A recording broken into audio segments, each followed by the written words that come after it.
Tulad ng dati, babalik na ako ngayon sa paggawa ng mga prediction videos. At para masimulan natin ang chapter 1010 prediction, balikan muna natin ang mahalagang nangyari sa chapter 1009.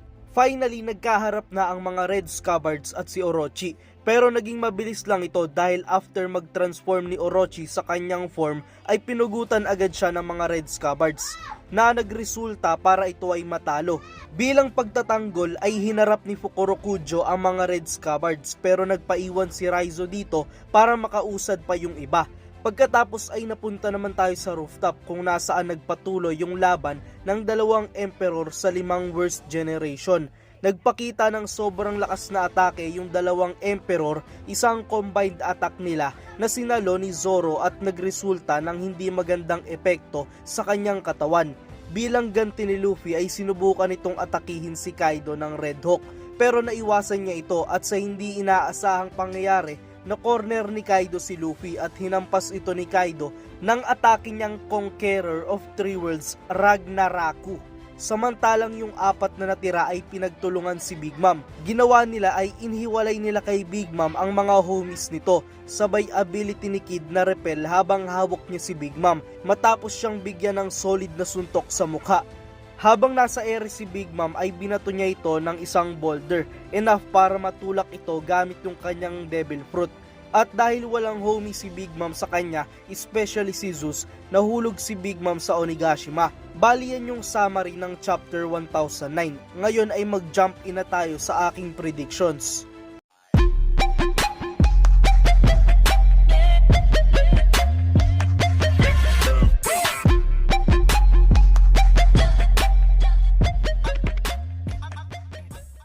Unang prediction ay sa kung ano yung mangyayari kay Big Mom ngayong nalaglag na siya sa stage ng Onigashima.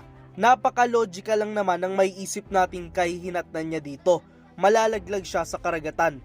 Pero I think hindi ganun yung mangyayari. Remember na pinakita sa ating malapit na yung Onigashima sa Flower Capital. In fact, nasa harap na nito yung parang Mount Fuji sa Wano Country. So prediction ko na babagsak si Big Mom sa kalupaan at hindi sa dagat. Pero whether sa dagat at sa lupa man si Big Mom bumagsak, for sure may magliligtas sa kanya. At ang candidate para dito ay yung kanyang pirate crew. Take note na nasa ibaba pa din yung Big Mom Pirates at walang sinabi na bumalik yung mga ito sa kanilang territory bilang utos ni Perospero. Kasi kung mahulog talaga si Big Mom sa karagatan, sobra yung oras na masasayang niya. To the point na baka tapos na yung Onigashima battle bago pa makabalik si Big Mom. Tingin ko lang naman yon. Tingin ko makakaligtas si Big Mom at mababa yung porsyento na sa dagat babagsak siya. Prediction ko lang yan. Next ay kung ano ang mangyayari kay Luffy. Tulad ng sinabi ko sa aking chapter review, tingin ko babagsak si Luffy sa ibaba, sa basement ng Onigashima or dun sa pinaka stage. I don't think na sobrang tibay ng skull ng Onigashima para tanggapin yung ginawang atake ni Kaido kay Luffy. Tsaka take note yung atake ni Kaido dito, ang tawag ay Conqueror of Three Worlds, Ragnaraku. May mga reason kung bakit Ragnaraku ang translation sa Shonen Jump. Ang Ragnaraku o yung Naraku ay isang termino sa Buddhist cosmology na ang ibig sabihin ay hell o impyerno. Ano ba yung impyerno, di ba? Yung kailaliman ng lupa. Isa pa, ang Naraku ay isang area sa Kabuki Play Theaters which is isa sa tema ng Wano Kuni arc. Ang Naraku ay yung pinakailalim na parte ng Kabuki stage. Ito yung ilalim ng main stage. So base dito, prediction ko nga na posibleng mapunta si Luffy ngayon sa basement ng Onigashima, which is yung stage nga nung Wano Kuni arc or nung Wano Kuni battle. Tingin ko hindi niya kasama si Kaido na bumagsak. Kaya ang ibig sabihin lang yung 4 na natira sa rooftop ay haharap kay Kaido habang si Luffy ay walang malay sa basement. Yun yung prediction ko. Next is si Zoro. Masyadong ginalingan ni Zoro yung mga ginawa niya dito sa arc na to, lalo na ngayong chapter 1009. Binlock niya lang naman yung supposedly yung pinakamalakas na ataking nakita natin sa history ng One Piece series, ang pinagsamang atake ng dalawang emperor. Syempre hindi niya magagawa yun nang hindi niya binubuhos yung kanyang buong lakas, kaya medyo hindi maganda yung prediction ko kay Zoro ngayon. Dagdag nyo pa yung Enma na alam nating lahat na humihigop ng life force ng kung sinong gagamit nito. So every savage attacks at blocks na ginawa ni Zoro dito sa Onigashima Raid, ganun din kadami yung kinakaing life force ng Enma sa kanya. Sa tingin nyo, ano yung mangyayari kay Zoro ngayon? Dahil tuloy dito, nabalik ako dun sa prediction ni Hawkins na may certain man ang 1% chance na lang ang mabuhay after ng araw na iyon. Most likely after ng Wano Kuni arc or ng Onigashima Raid. Naisip ko tuloy na baka si Zoro pala yung tinutukoy niya. Huwag nating kalimutan na binasic lang din ni Zoro si Hawkins nung simula nung Wano arc.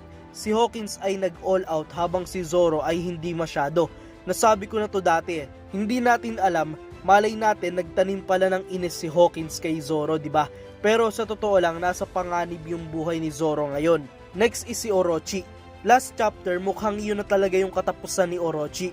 However, tulad nga ng diniscuss ko sa aking review, after ng transformation ni Orochi, mayroong 6 na snakeheads ang pinakita.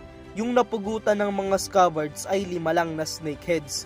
Kaya nga prediction ko na yung isang natira na yon yung magiging last life ni Orochi. Bali yan yung aking predictions na nabuo from chapter 1009. Ngayon ito naman yung ibang predictions ko out of the chapter. Dahil nga mukhang yung chapter 1009 ay nagpapahiwatig na babalik tayo sa mga labanan na nagaganap sa loob ng Onigashima, naisip ko kaagad is posibleng makita natin ngayon yung ginagawa ni Perospero. Dahil nga last chapter nakita natin si Big Mom, pwedeng dito ay malaman natin kung ano na ba yung nangyari kay Perospero, especially kay Marco. Last time nakita natin si Marco na worn out at pagod na after niyang pagsabayin si King at Queen. At yung lugar na yon ay yung saktong lugar kung saan nakita siya ni Perospero. Then sa chapter 1008 nakita nating tumutulong si Marco para labanan yung iba pa, kung saan nakita natin yung kanyang reaksyon sa pagsampal ni Chopper kay Queen. Dahil nga worn out at medyo hindi maganda yung nakikita nating sitwasyon kay Marco, dahil nga nakita natin kung paano niya mamawin yung dalawang calamities ni Kaido at siya naman ngayon ay pagod na, mukhang gagamitin itong oportunidad ni Perospero. Hindi na ako magugulat kung makikita natin si Marco na nahihirapan dahil siya ay pinagtutulungan ng 2 o ng 3 commander ng 2 emperor.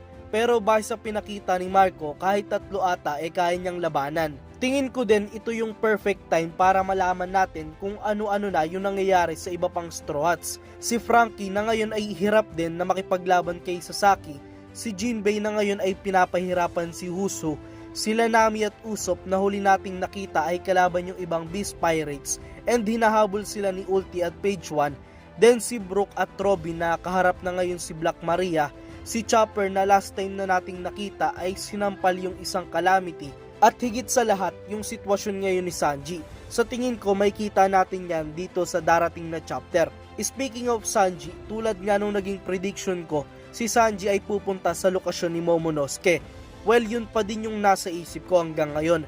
Magiging nakakatawa yung paghaharap na yun once nakita ni Sanji si Momonosuke na nakayakap sa katawan ng isang babae, which is si Yamato.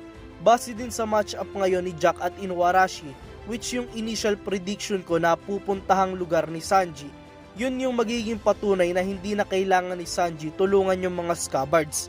Looking forward ako sa magiging reaksyon ni Sanji once nakita niya na si Momonosuke na nakayakap sa isang babae. Panghuli at random prediction lang, may nakita ako sa Twitter na post na similar dito sa sasabihin ko.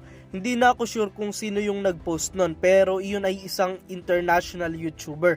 Hindi ako sure kung si Library of Ohara or si Ohara. Magkaibang YouTuber yan. Nag-post sila ng thread sa Twitter stating about dun sa mountain god ng Wano Kuni at yung parallel nito sa god na ahas sa Skypiea. Parang ganon. So eto yung naisip ko. Kung matatandaan yung snake god sa Skypiea na ang pangalan ay Kashigami, ay isang Diyos ng mga Shandians kung saan nag-aalay sila ng buhay na sakripisyo dito dahil sa mga certain circumstances tulad ng krisis, parang ganon. At si Kashigami ay pinatay ni Mont Blanc Nolad sa pamamagitan ng pagputol ng ulo nito. Pero it turned out na ito pala ay may apo pa, which is nakilala nating giant snake sa Skypiea arc na ang pangalan ay Nola.